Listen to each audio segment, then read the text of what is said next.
How to fix Frigidaire gallery countertop ice maker not making ice.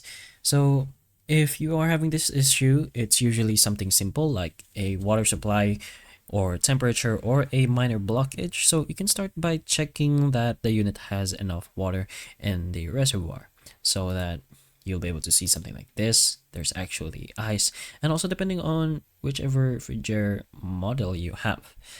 And with that, make sure it's properly plugged in and turned on, and make sure the room temperature isn't too high, ideally below 32 degrees Celsius, since the machines will struggle to freeze ice in hot environments. And also ensure the ice basket isn't full, since most models automatically stop producing ice when the basket itself is full.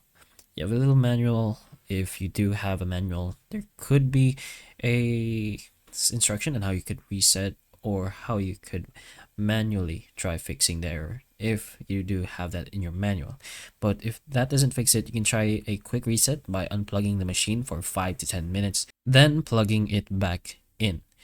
And of course, you can try cleaning the unit as well, since mineral buildup can block the water flow. So run a cleaning cycle using water and a bit of vinegar if recommended. If recommended, okay. But then check for clogged or frozen water lines and make sure the fan and vents aren't blocked.